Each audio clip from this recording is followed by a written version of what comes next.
Irán le cierra la puerta al diálogo con Estados Unidos propuesto por el presidente Donald Trump. ¿La estrategia de la Casa Blanca en contra de la República Islámica está funcionando? Desechar el pacto nuclear, aislar y sancionar a Irán, ¿han traído resultados positivos? Lo conversamos. A raíz de la huelga del sindicato United Auto Workers, nos preguntamos cuál es la situación del mundo sindical en los Estados Unidos. La disparidad de ingresos en el país es una oportunidad para que estas asociaciones gremiales recuperen su influencia. Lo analizamos. WeWork, la plataforma de oficinas compartidas, resolvió aplazar su salida a la bolsa. Las dudas de los inversionistas sobre su valoración, la estructura del gobierno corporativo y la sostenibilidad del negocio precipitaron esta decisión. Pero, ¿por qué Wall Street apuesta a los unicornios tecnológicos como Uber, Lyft, Pinterest, que son empresas que operan a pérdidas? Lo discutimos. Detrás de los recientes estrenos de Apple subyace una nueva estrategia de negocios. Los de Cupertino se sumaron a la guerra de precios, sobre todo en lo que se refiere a sus servicios de streaming. Y desde el centro de producción de CNN en la Ciudad del Sol, Miami, Florida, comienza el único programa que vive la economía. Esto es CNN Dineros. Bienvenidas, bienvenidos.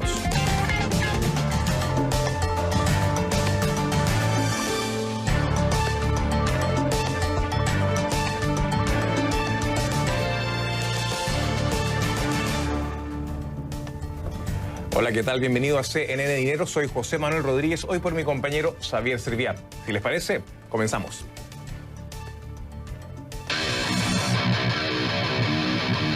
Irán le cierra la puerta al diálogo con Estados Unidos propuesto por el presidente Donald Trump. La estrategia de la Casa Blanca en contra de la República Islámica está funcionando. Desechar el pacto nuclear, aislar y sancionar a Irán ha traído resultados positivos. Lo conversamos. Y vamos directamente con Joseph Umire, director ejecutivo para el Centro para una Sociedad Segura y Libre. Nos acompaña desde nuestros estudios en la ciudad de Washington, D.C. Joseph, la clásica estrategia del presidente Trump de negociemos otra vez porque este pacto ha sido un fracaso, un error, y luego te amenazo realmente, te lleno de sanciones y después te invito a conversar en Nueva York. Parece que en este caso esa estrategia no ha dado resultados. ¿Es así? Y si es efectivamente así, ¿por qué? Bueno, yo creo que con Irán es muy difícil. O sea, Irán no es un país que negocia muy fácilmente. Además, cuando quiere presionar para llevar a un tipo de negocio o a un diálogo o cualquier cosa, muchas veces hace este tipo de actividades. Hace atentados o complots o amenazas, chantajea. Y eso es una forma de negociar muy duro y además es una forma muy sucia de hacerlo. Yo creo que Irán está, no solo ahorita, pero ha estado todo el transcurso de este año haciendo varias agresiones en el Medio Oriente, inicialmente atacando los Estrecho de Hormuz. O sea, evidentemente querían atacar en el lado económico por el envío y comercio de petróleo, pero estaban limitándolo a la área marítima. Ahora están viendo que están dispuestos a atacar dentro del terreno de Arabia Saudita, a uno de los lugares más importantes para la producción de petróleo en el mundo, y evidentemente quieren afectar el precio de petróleo. Y entonces yo creo que ellos están manejando una negociación, si eso es lo que se puede llamar, una negociación muy sucio, muy duro, y creo que eso obviamente va a cancelar la habilidad de que el presidente Trump hable con ellos de una forma diplomática. Estados Unidos ha dicho que sospecha que Irán fue quien estuvo tras el ataque a las plantas petroleras de Arabia Saudita, de la empresa Aramco. Trump ha dicho que no quiere la guerra, que Estados Unidos no puede ser el policía del mundo. Y sin la posibilidad de diálogo y con ambas partes en posiciones tan extremas, ¿cómo se vislumbra el futuro de la relación Washington-Teherán? Yo creo que es muy difícil tener un diálogo con Irán porque Irán siempre hace cosas así, no solamente en Arabia Saudita, también hacen obviamente sus agresiones que han hecho en Irak, Siria y obviamente la guerra periférica, la guerra civil en Yemen. Entonces Irán tiene muchas manos en muchos lugares en el Medio Oriente y creo que por lo tanto es muy difícil hacer, porque en cualquier momento que quieres tomar una medida o hacer un tipo de avance en la negociación, cosas como esto ocurren. Entonces en ese sentido yo creo que Irán va a tratar de manejar una línea, una retórica donde van a querer decir que van a querer negociar, al mismo tiempo van a mantener este chantaje. Y yo creo que también esto es mucho llevado por la situación interior de Irán. Irán ahorita en este momento económicamente está muy débil. La inflación está subiendo en su país y además en términos políticos hay una generación nueva que se está surgiendo de jóvenes que están cansados con este tipo de la misma estrategia, la misma retórica de Irán, y creo que van a buscar una forma de a lo mejor otra revolución, pero esta vez en contra los ayatolás del régimen iraní. Entonces yo creo que ellos están mirando mucho esa potencial inestabilidad que tienen dentro del país y por lo tanto están chantajeando en el exterior. Joseph, Irán, para mostrar su buena fe, pudo haber respetado el acuerdo nuclear originalmente, pero ha tomado el camino de incrementar su nivel de enriquecer uranio. El hecho de que Teherán haya abandonado el pacto, ¿crees que de alguna forma le ha restado credibilidad o ánimo societatis a Irán, a la República Islámica? Y es evidente, creo que este año yo creo que Irán está perdiendo mucha credibilidad por todas las agresiones que han tomado. Todo el mes de mayo estaban haciendo ataques en Estrecho de Hormuz contra buques petroleras de Inglaterra y buques petroleros de países del Golfo. Evidentemente, cuando salió del acuerdo nuclear o cuando no estaba cumpliendo con el espíritu del acuerdo, eso significa que no estaba dejando que los inspectores llegan a conocer algunos de los sitios militares donde muchos sospechaban que podían estar enriqueciendo uranio a un nivel mayor de lo que necesitan para una energía nuclear, o sea, lo que necesitarían para una bomba atómica. Entonces, eso mucho también les quitó la credibilidad, pero yo creo que Irán a veces entra a un punto donde la credibilidad o la legitimidad que ellos quieren manejar a nivel internacional es menos importante y lo que buscan es conflicto. Y regreso al punto que creo que la única razón que yo creo que buscan conflicto es porque su situación en el interior del país es muy débil. Ahora bien, tras el retiro de Estados Unidos del pacto, Irán, tú lo decías, enfrenta una debilidad económica. Datos duros: inflación del 40%, una depreciación del rial de un 60%. El presidente Rouhani se jugó justamente por este acuerdo nuclear que terminaba con muchos años de aislamiento internacional. Ahora, los moderados y los dialoguistas han quedado de alguna forma derrotados porque el acuerdo terminó en un fiasco, en un fracaso.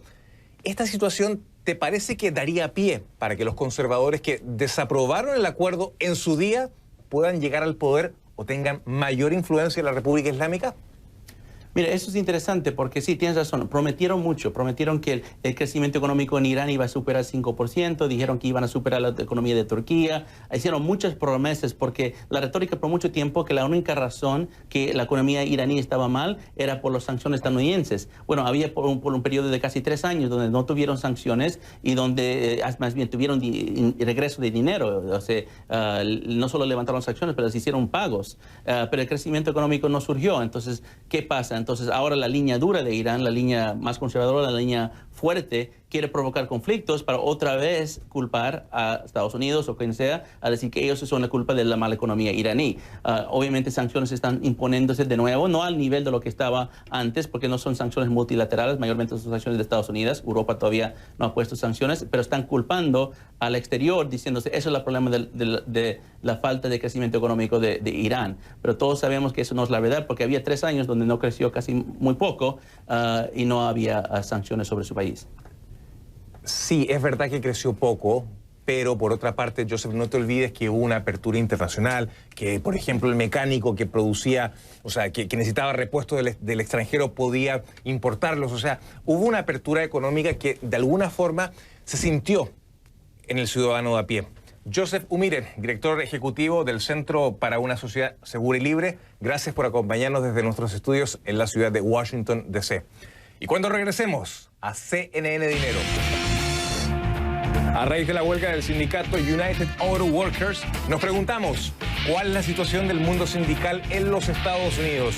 La disparidad de ingresos en el país es una oportunidad para que estas asociaciones gremiales recuperen su influencia. Lo vamos a analizar con Tobias Futze, profesor del Departamento de Economía de la Universidad Internacional de la Florida, FIU, desde nuestros estudios aquí en Miami, al regresar aquí a CNN Dinero. Una extraordinaria habilidad de ver más allá.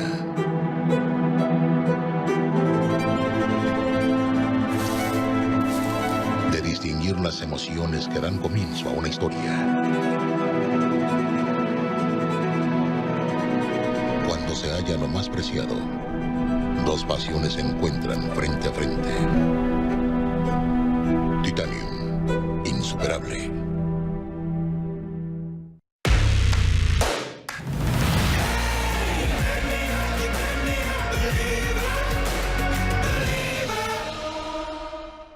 En Mercado México profundizamos en las macro tendencias que impactan a las empresas y a la economía del país.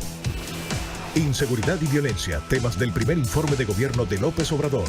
El Caribe mexicano cuenta con un nuevo atractivo para el mercado turístico de lujo. Viajamos a Tijuana para asistir al Festival de la Ensalada César y conocer los orígenes de esta famosa ensalada. Conoce los cambios constantes en el mercado mexicano y las experiencias de los grandes empresarios del país en Mercado México.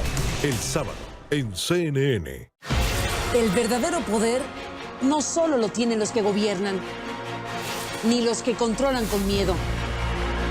El verdadero poder lo tiene la gente bien informada.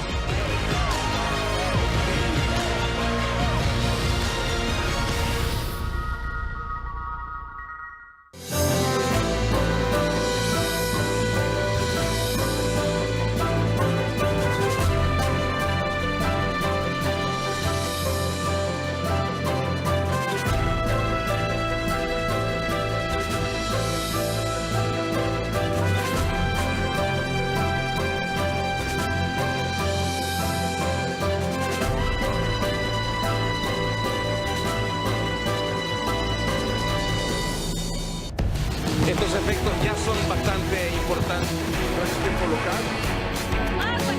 Somos CNN, el líder mundial en noticias.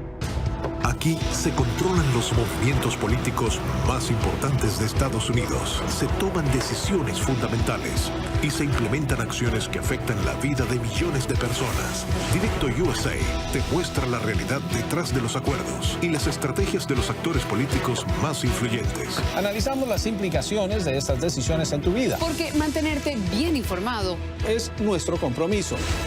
Sigue Directo USA de lunes a viernes en CNN.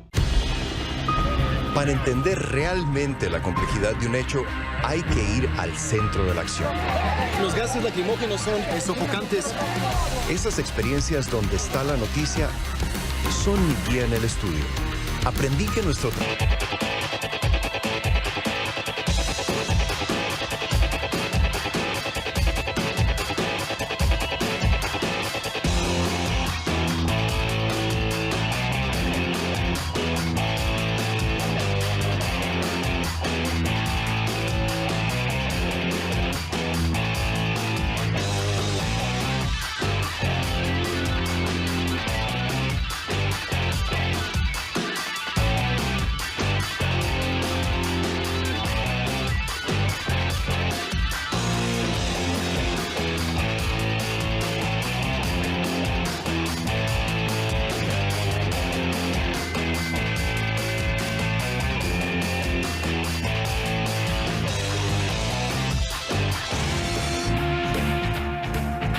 A raíz de la huelga del sindicato United Auto Workers, nos preguntamos cuál es la situación del mundo sindical en los Estados Unidos.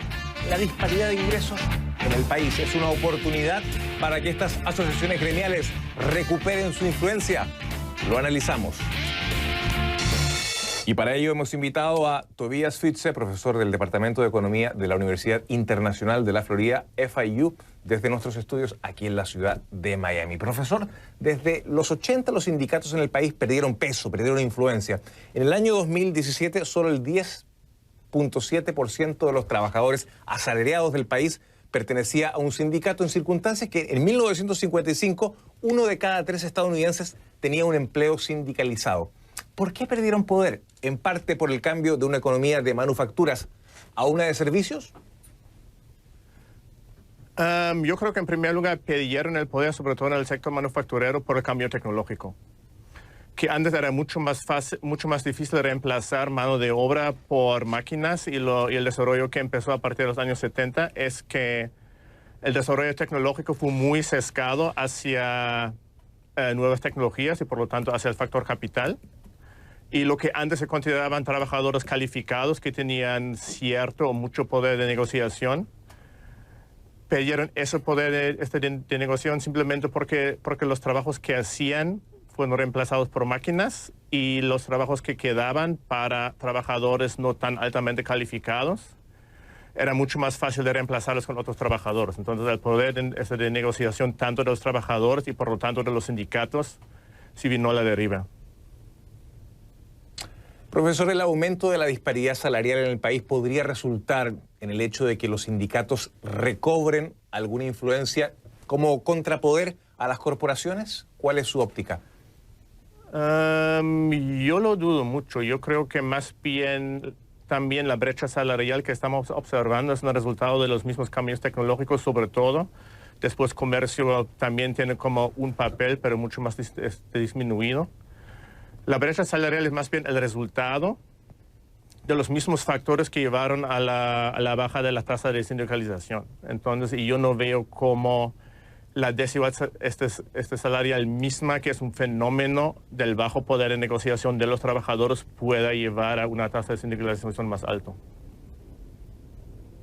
Ahora, ¿qué rol podrían jugar precisamente los sindicatos en el proceso de destrucción de empleos? Estoy pensando en quizá influir para digitalizar a la fuerza laboral. ¿Qué papel pueden jugar en la Claro, sí, básicamente cuando ve... No.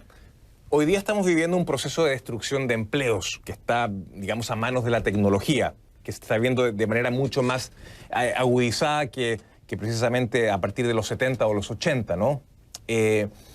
Básicamente los sindicatos podrían influir a la hora de digitalizar a la fuerza laboral para que se relocalice en otros sectores. Para que la fuerza laboral bueno, los sindicatos trabajan por sector económico. Yo lo veo difícil que los propios sindicatos puedan relocalizar a la mano de obra a nuevos sectores. También lo veo difícil que los propios sindicatos, que podamos observar mayores tasas de sindicalización en los nuevos sectores. Digo, si nos regresamos una semana con la noticia que en el estado de California, pasó una legislación que los choferes de Uber ahora deben ser tratados como empleados. Ganan ciertos derechos como empleados, pero al mismo tiempo yo no veo cómo ese sector se pueda sindicalizar efectivamente. Yo veo la sindicalización va a seguir sobre todo en el sector público y en el sector privado en algunas áreas muy específicas, como por ejemplo el sector de salud, el sector de transportes, como en las aerolíneas, donde los sindicatos siguen teniendo cierto poder de organización y de negociación. Pero yo no veo cómo los sindicatos puedan desempeñar un papel proactivo en la creación de nuevos empleos y en la transición a nuevos sectores de la fuerza laboral. En los 80 más o menos había un promedio anual de 200 huelgas por año, según estadísticas del Departamento de Comercio. Hoy día, en el último año, se han registrado apenas 7. ¿El poder de convocatoria a huelgas es algo que de alguna forma ha debilitado el sindicalismo? ¿Ha debilitado su fuerza, su convocatoria? Bueno, yo creo que la baja en el número de huelgas es un resultado directo de la pérdida de influencia del sector sindical. Ahora estamos hablando del 6.4% de la fuerza laboral en el sector privado sindicalizado. Entonces yo creo que eso es directamente el resultado de la fuerza. ¿Sí? Claro, ahora un reporte de Bloomberg señala que los trabajadores sindicalizados ganan en un promedio $200 más que los no sindicalizados, que tienen mejor seguro de salud y mejor plan de retiro. Hay quienes piensan que los sindicalizados distorsionan el mercado laboral a manos de otros empleos que se destruyen para pagar esos beneficios, y que están también los que creen que los mejores ingresos que logran los sindicalizados influyen positivamente en los salarios de los no sindicalizados. ¿Con cuál teoría se queda usted, profesor? Bueno, definitivamente no con la última. Yo no veo cómo el sector sindicalizado pueda subir los salarios de los no sindicalizados. Al mismo tiempo, de las distorsiones, puede haber algunas distorsiones si la mano de obra sindicalizada puede negociar como salarios más altos, pero solamente si existe como alguna conexión entre los mercados de trabajo. O dicho de otra forma, si tenemos el mismo sector y empresas muy similares y una empresa está sindicalizada y la otra no está sindicalizada, entonces la sindicalización puede llevar a ciertas distorsiones, beneficiando la empresa no sindicalizada. Profesor Tobias Futse, del Departamento de Economía de la Universidad Internacional de la Florida, FIU, gracias por acompañarnos esta noche desde nuestros estudios aquí en la ciudad de Miami. Hasta pronto. Y cuando regresemos a CNN Dinero, WeWork, la plataforma de oficinas compartidas, resolvió aplazar su salida a la bolsa. Las dudas de los inversionistas sobre su valoración, la estructura del gobierno corporativo y también la sostenibilidad del negocio precipitaron esta decisión. Pero ¿por qué Wall Street apuesta a los unicornios tecnológicos como Uber, Lyft, Pinterest, que son empresas que operan a pérdidas? Lo vamos a discutir con Paloma Medina, profesora asistente en finanzas de la Universidad de Texas A&M, que nos acompaña desde la Ciudad de México.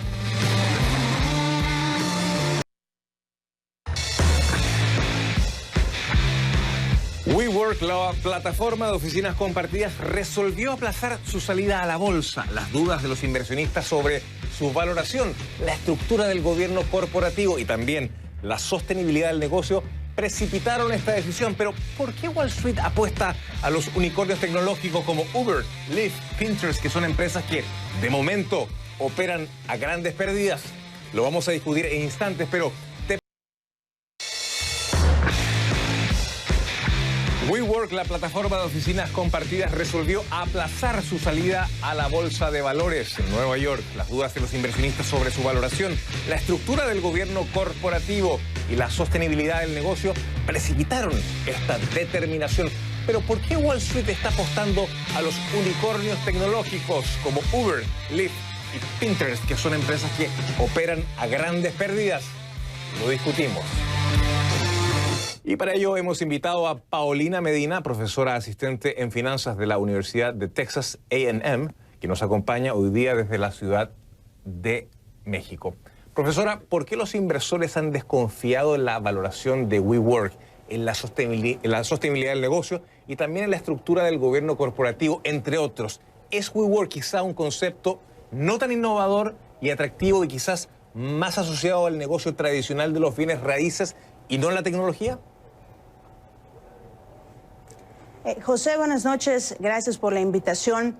Yo creo que estás levantando un punto muy interesante, que es ¿qué tanto cabe WeWork dentro de este esquema de la economía compartida que ha traído tanta atención de inversionistas de todo el mundo? Y en ese sentido, creo que es cierto lo que mencionas, que WeWork comparte características importantes con el mercado de bienes raíces. Específicamente, creo que las dudas de los inversionistas se generan por dos razones.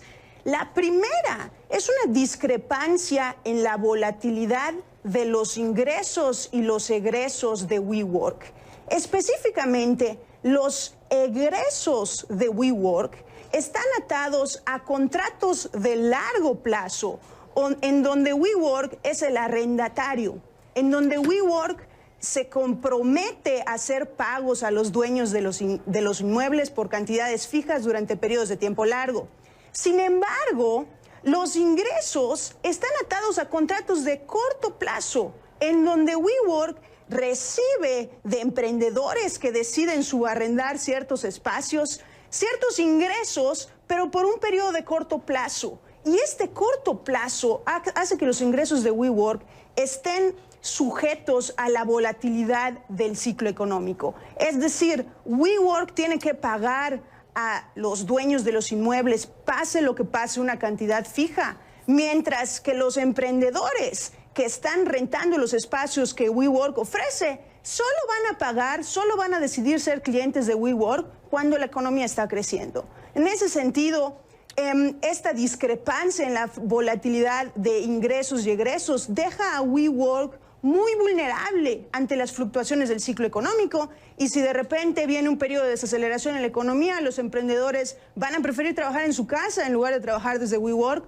los ingresos de WeWork van a caer y en consecuencia WeWork va a estar, como tiene que hacer los pagos de largo plazo, WeWork va a estar en riesgo de caer en bancarrota, y esa creo que es una de las principales razones por las que los inversionistas han estado muy en duda de la evaluación que originalmente era de $40,000 millones y que ahora con trabajo está llegando a los 10,000.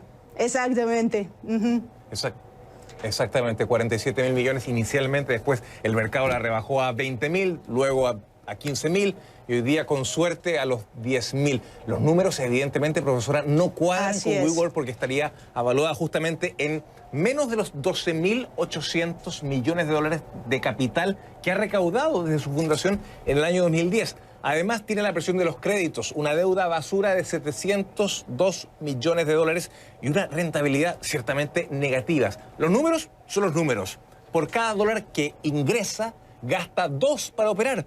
Pero me pregunto, ¿qué podría cambiar en octubre cuando la empresa intente una nueva apertura a la bolsa que pueda llegar a seducir a los mercados y aumentar la valoración?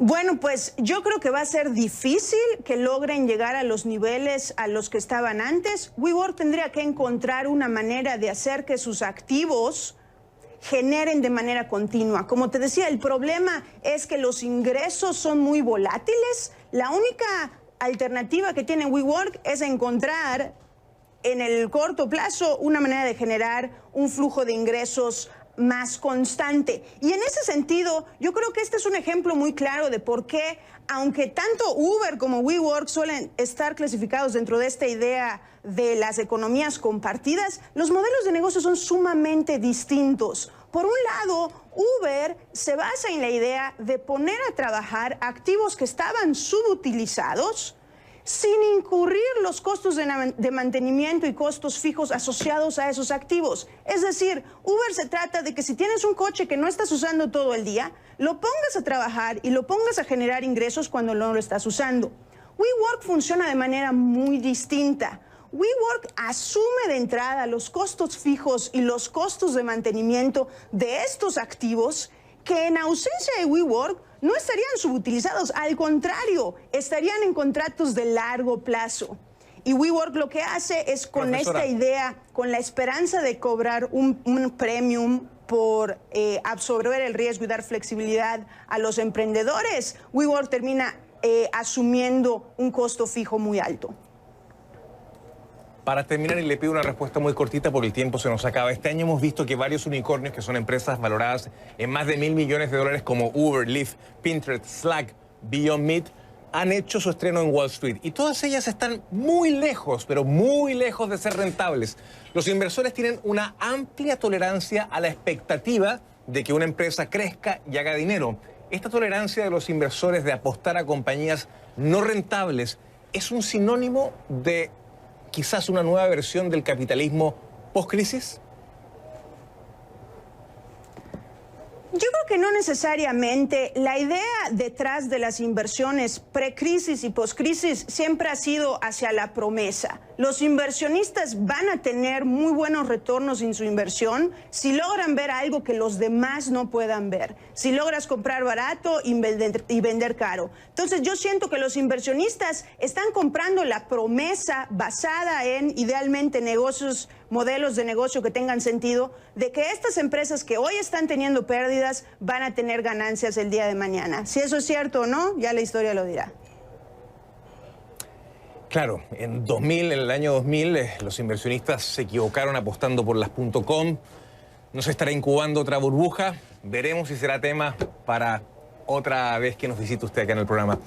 Paulina Medina, profesora asistente en finanzas de la Universidad de Texas A&M, gracias por acompañarnos hoy día desde la Ciudad de México. Hasta pronto. Y cuando regresemos a CNN Dinero, en nuestro segmento, ¿sabías que si eres una de esas personas que no puede vivir sin café? Te va a encantar saber lo que una firma está buscando para darte hasta $1.000 para que tomes café, cappuccino, expreso y otros derivados. Pero hay un detalle importante que debes estar dispuesto a seguir para obtener el dinero. ¿Cuál es? Te lo voy a contar cuando regresemos aquí a CNN Dinero.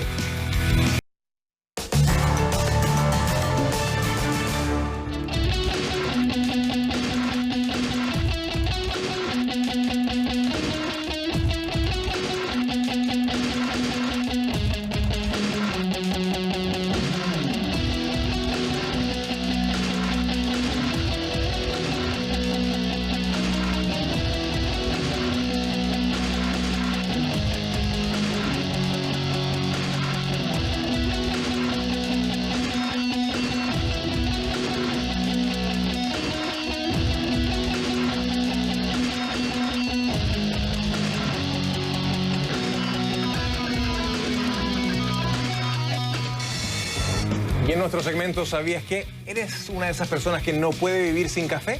Si es así, te va a encantar saber que una empresa te está buscando para darte hasta $1000 para que tomes café, cappuccino, expreso u otros derivados. Pero hay un detalle importante que debes estar dispuesto a seguir para obtener el dinero.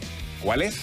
Bueno, que la dosis de cafeína no puede ser de ninguna cafetería corporativa, es decir, Starbucks, Dunkin' Donuts u otra cadena. ¿Por qué razón? Porque el motivo de la propuesta es precisamente incentivar a los adictos al café a que compren en comercios locales. Les explico. La iniciativa viene de Business.org, una consultora enfocada en pequeños negocios. Ellos argumentan que el 82% de las empresas que fracasan se hunden debido a problemas de flujo de caja y creen que alentando a más estadounidenses a frecuentar los negocios locales podría ayudarles a mejorar este problema. Dicho esto, el candidato ideal debe ser un adicto a Starbucks o a otra compañía o otra gran cadena. Según la empresa, quieren documentar el costo, los beneficios y los posibles contratiempos que le puede ocasionar a alguien que visita regularmente una cadena de café corporativa cambiar por una cadena local, por una empresa local. ¿Postularías a este puesto de bebedor de café? Estas son otras breves económicas de CNN Dinero. Chipotle agrega una carne a su menú por primera vez en un año. El restaurante está presentando una carne asada, un filete marinado, que se ofrecerá por un tiempo limitado en sus más de 2000 tiendas en Estados Unidos.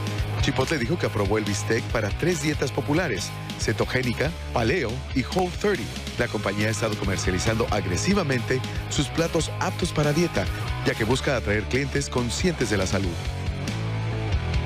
Amazon apuesta a que los usuarios paguen por el streaming de música en alta definición. Este martes anunció que ofrecerá 50 millones de canciones con calidad de CD y millones de pistas aún mejores como parte de un nuevo nivel de servicio. Amazon Music HD costará unos $15 por mes, más caro que las suscripciones estándar de sus rivales en el segmento. La compañía lanzó su servicio de música en 2016 como un parte de plan para ofrecer una amplia gama de servicios y atraer a más suscriptores. La Corte Suprema de Arizona entendió que los derechos de libertad de expresión de las dos diseñadoras fueron violados por una ordenanza antidiscriminatoria de Phoenix que considera ilegal rechazar dar un servicio a parejas del mismo sexo. La decisión fue aprobada por una mayoría de 4-3 y revirtió los fallos de tribunales inferiores. En un memorando enviado a todo su personal, la Aerolínea Nacional de la India informó que lanzó un nuevo menú para la tripulación en vuelo, proporcionando al personal una comida dietética baja en grasas. No es la primera vez que Air India toma una medida en este sentido. En 2015, la aerolínea pidió a 125 de sus auxiliares de vuelo que perdieran peso o en su lugar se les ofrecería trabajo en tareas de tierra. Luego de los recientes ataques masivos con armas, Walmart y otras cadenas minoristas de los Estados Unidos plantearon modificaciones en su política de portación de armas a la vista en sus instalaciones. Sin embargo, todavía no queda claro cómo podría hacerse cumplir esa disposición sin poner en riesgo a los empleados que deben hacer frente a estos clientes armados. Además, la medida podría traer consecuencias económicas si las personas a favor del uso de armas deciden dejar de comprar en estas compañías. Walmart, hay que decirlo, tiene miles de tiendas en los Estados Unidos a favor de la tenencia, lo mismo que sucede con las farmacias CVS y Walgreens, con 10.000 locales cada una. Y el supermercado Publix con el 35% de sus negocios en Estados Unidos del suroeste, que son precisamente pro armas. Entre tanto, los presidentes ejecutivos de 145 empresas firmaron la semana pasada una petición dirigida al gobierno para que tome medidas sobre la violencia con armas. NBC Universal anunció el lanzamiento de Peacock, su propio servicio de streaming que estará disponible desde abril del año 2020 con un catálogo de más de 15.000 horas de contenidos entre series y películas. Peacock se suma a la creciente lista de competidores de Netflix que incluye a Disney Plus de Disney, Apple TV Plus de Apple y HBO Max de Warner Media. El servicio contará con versiones con y sin publicidad, aunque aún se desconoce el costo de la suscripción. La cadena anunció que contará con clásicos como Frasier, The Office, que podría salir del catálogo de Netflix en el año 2021, y todas las temporadas del programa Saturday Night Live. Además, también prevé la producción de programación original que incluye una serie criminal llamada Dr. Death, protagonizada por Alec Baldwin, y Brave New World, basada en el bestseller de Aldous Huxley, con Demi Moore en el papel principal.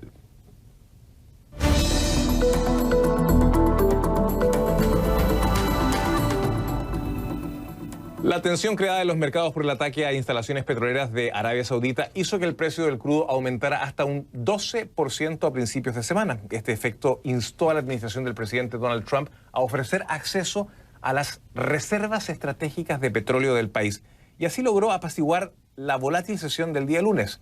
Estados Unidos es uno de los productores más grandes de petróleo del mundo y también cuenta con una enorme reserva de crudos. John Defterios nos explica cómo funcionan estas reservas de crudo. Estados Unidos podrá ser uno de los productores más grandes de petróleo del mundo, pero eso no evita que tenga una enorme reserva estratégica de crudo. Esta reserva estratégica de petróleo, o SPR por sus siglas en inglés, es la reserva de emergencia de petróleo más grande del mundo. Puede almacenar hasta 713 millones de barriles de crudo y puede proveer a Estados Unidos de varios meses de protección contra eventuales problemas con la importación. El gobierno de Estados Unidos dice que las reservas tienen un efecto disuasorio contra cortes repentinos en el suministro del exterior.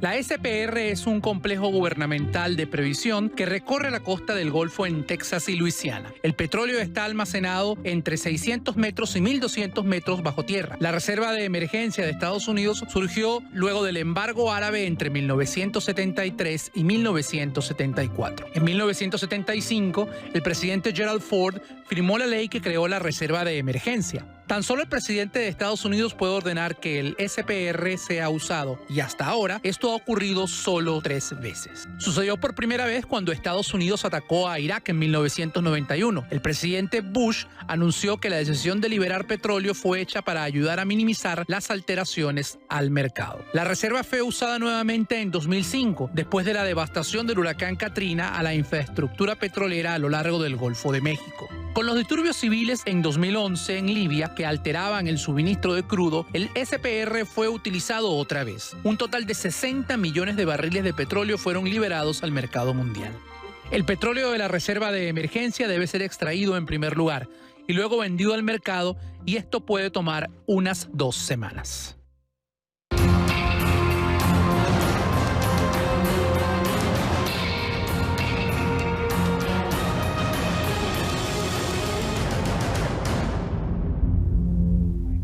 La crisis económica en Argentina impacta a todos los sectores de la sociedad, pero golpea con mayor fuerza a los que tienen menos. La inseguridad alimentaria es uno de los problemas que más afectan a los argentinos con ingresos más precarios.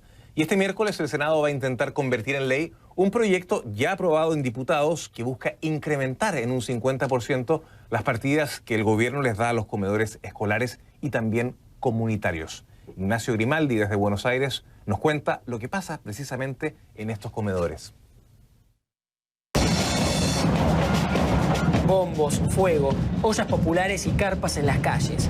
Los acampes de las organizaciones sociales lograron instalar un tema que duele en Argentina: el hambre. Lo que nosotros estamos reclamando acá es el hambre que hay, hermano, ¿me entendés? Tenemos hambre, eso es lo que pasa. La gente en Buenos Aires, en todos lados, en la Argentina, tiene hambre la gente de bajos recursos. El 32,1% de la población argentina sufre inseguridad alimentaria, según la Organización de las Naciones Unidas. Por esa razón, movimientos sociales reclamaron que se extienda la emergencia alimentaria. La emergencia alimentaria que tiene que ver con mayor financiamiento para apoyar los comedores, que son los únicos presentes en todo el territorio nacional y conteniendo el hambre que avanza en las barriadas populares. La Cámara de Diputados aprobó un proyecto que busca aumentar un 50% las partidas alimentarias a los comedores, y este miércoles los senadores podrían convertirlo en ley. Estamos en la puerta de un comedor comunitario. Este es uno de los lugares donde se combate el hambre. Muchos niños, familias enteras se acercan aquí en búsqueda de al menos un plato de comida por día. De hecho, un informe de la Universidad Católica Argentina señala que 1 de cada 3 chicos se alimentan gracias a que vienen a estos lugares. Y en este momento nosotros vamos a ingresar para conocer una de las caras de la emergencia alimentaria. Más o menos tenemos 50, 60 chicos que vienen diariamente, que concurren a este comedor. La verdad que necesitaba. Yo trabajo, hago changuitas y nada, y a veces no tenía ni para comer. Pasé hambre muchas veces, pero ahora no. Ya no, al menos desde que empezó el merendero bienestar, no. Larguísimas las filas para poder comer un poco, por llevar y demás cosas. El Ministerio de Desarrollo Social no respondió a reiteradas consultas de CNN sobre cuántos comedores comunitarios hay en Argentina. A pesar de eso, el gobierno elevaría hasta 560 millones de dólares las partidas alimentarias hacia esos centros en caso de aprobarse la emergencia. Ya se está acostumbrando la gente, ¿verdad? Ya es muy complicado, es muy difícil, porque Argentina es un país que genera alimento, ¿verdad? Y no puede ser que falte comida acá. Mi deseo futuro sería que ya no hubieran chicos con hambre. Un trabajo para salir adelante con mis hijos y para que no me falte la comida. Todo indicaría que el Senado convertirá en ley la emergencia alimentaria, pero más allá de su aprobación, el interrogante es si alcanzará esta medida para dar pelea al hambre y generar un verdadero bienestar a quienes más lo necesitan. Para CNN, Ignacio Grimaldi, Buenos Aires. Y cuando regresemos a CNN Dinero, detrás de los recientes estrenos de Apple subyace una nueva estrategia de negocios. Los de Cupertino se sumaron a la guerra de precios, sobre todo en lo que se refiere a sus servicios de streaming. Te lo vamos a contar cuando regresemos. Ahora, ¿por qué no le echamos un vistazo a los mercados y monedas al cierre?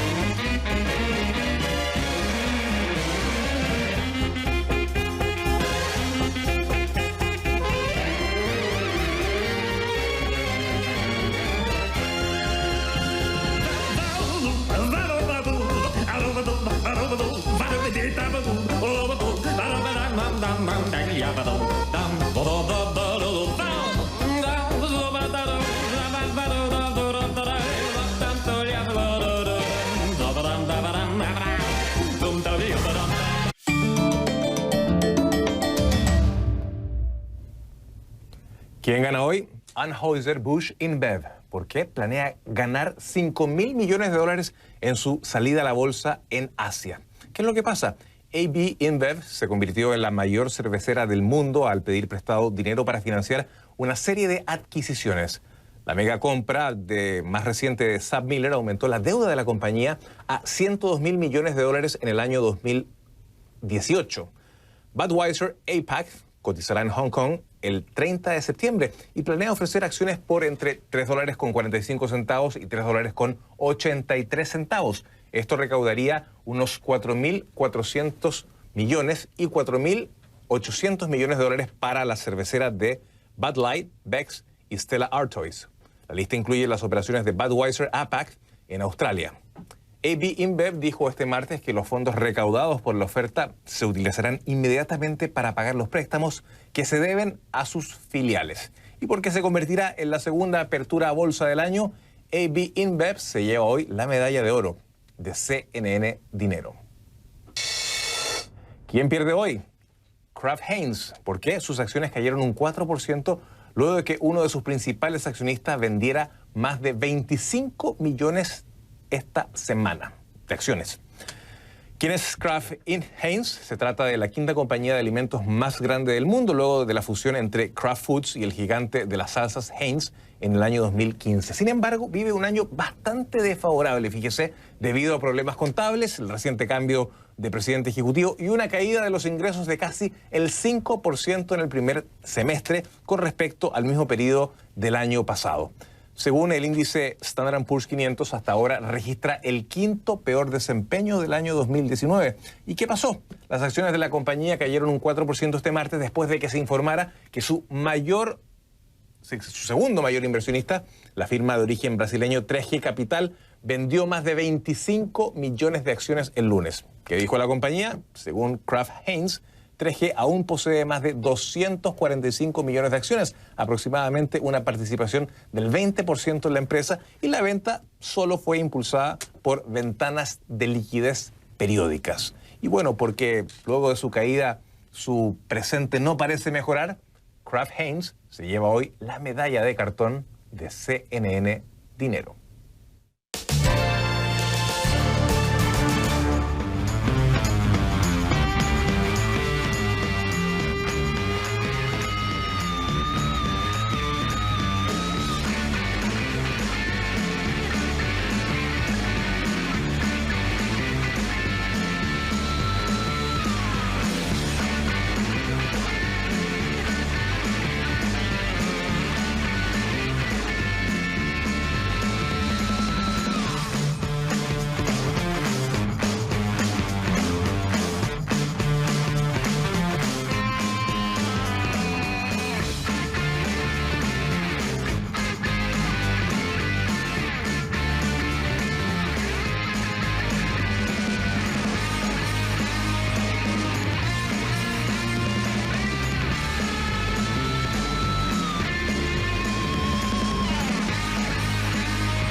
Apple presentó con bombos y platillos 3 versiones del iPhone 11, el Apple Watch Serie 5 y la 7ª generación de iPad. Pero detrás de estas novedades hay un giro en la estrategia del negocio.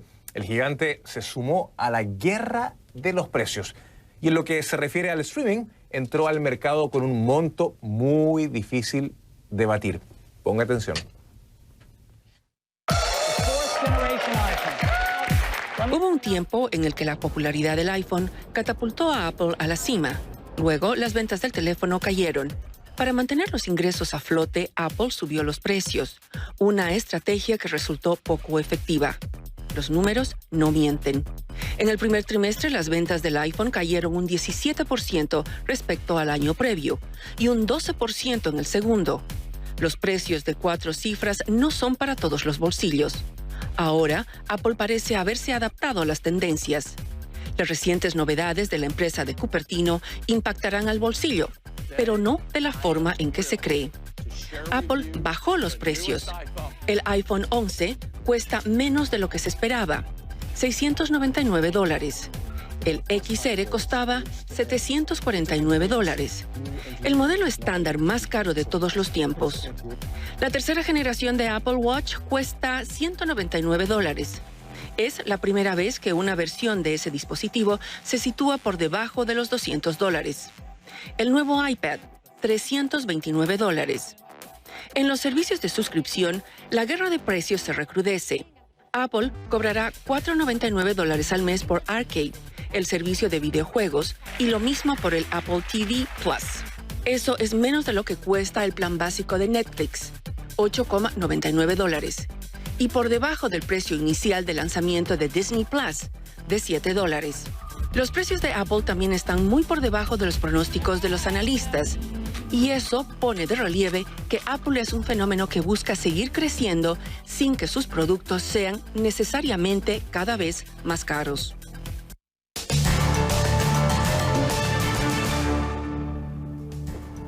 Bueno, de esta forma llegamos al final de CNN Dinero. Nos vemos en una nueva edición y ya lo saben, CNN Dinero, donde la prosperidad está a tu alcance.